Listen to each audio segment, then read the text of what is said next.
We don't have free speech, then we just don't have a free country. It's as simple as that.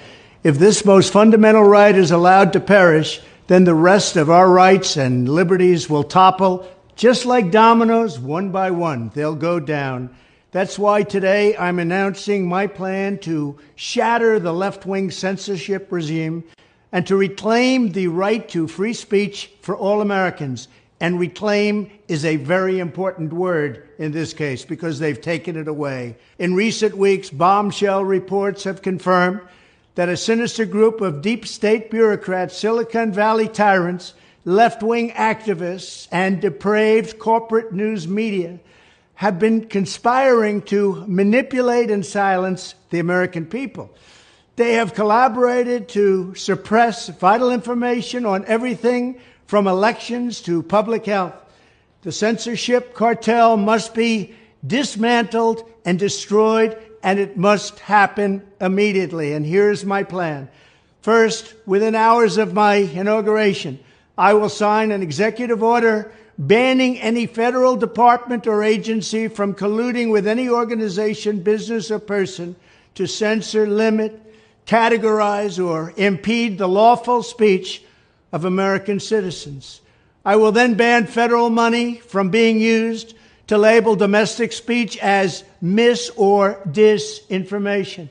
And I will begin the process of identifying and firing every federal bureaucrat who has engaged in domestic censorship, directly or indirectly, whether they are the Department of Homeland Security, the Department of Health, Human Services, the FBI, the DOJ, no matter who they are. Second, I will order the Department of Justice to investigate all parties involved in the new online censorship regime, which is absolutely destructive and terrible, and to aggressively prosecute any and all crimes identified. These include possible violations of federal civil rights law, campaign finance laws, federal election law, securities law, and antitrust laws, the Hatch Act, and a host of other potential criminal, civil, regulatory, and constitutional offenses. To assist in these efforts, I am urging House Republicans to immediately send preservation letters, and we have to do this right now, to the Biden administration, the Biden campaign, and every Silicon Valley tech giant, ordering them not to destroy evidence of censorship. Third, upon my inauguration as president, I will ask Congress to send a bill to my desk revising Section 230 to get big online platforms out of censorship business.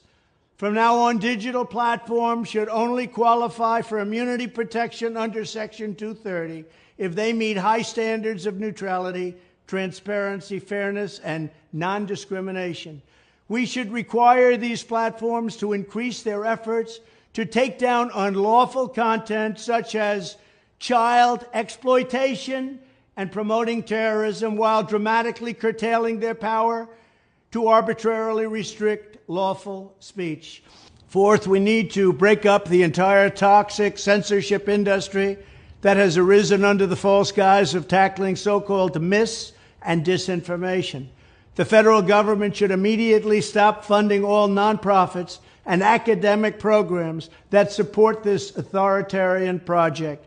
If any U.S. university is discovered to have engaged in censorship activities or election interferences in the past, such as flagging social media content for removal of blacklisting, those universities should lose federal research dollars and federal student loan support for a period of 5 years and maybe more.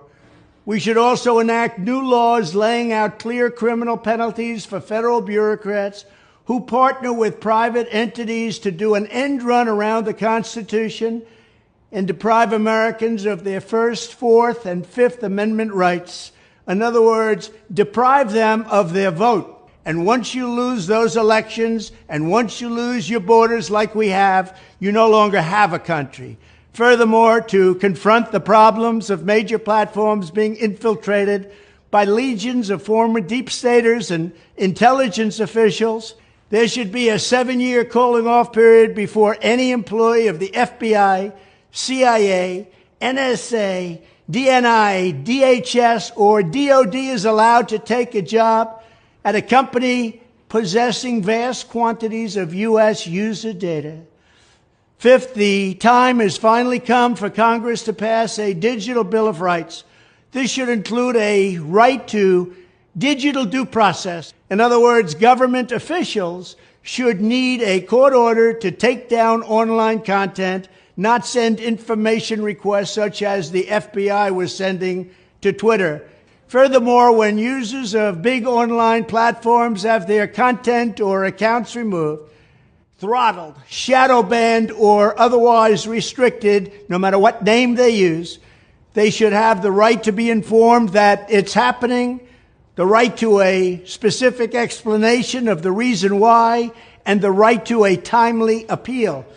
In addition, all users over the age of 18 should have the right to opt out of content moderation and curation entirely and receive an unmanipulated stream of information if they so choose.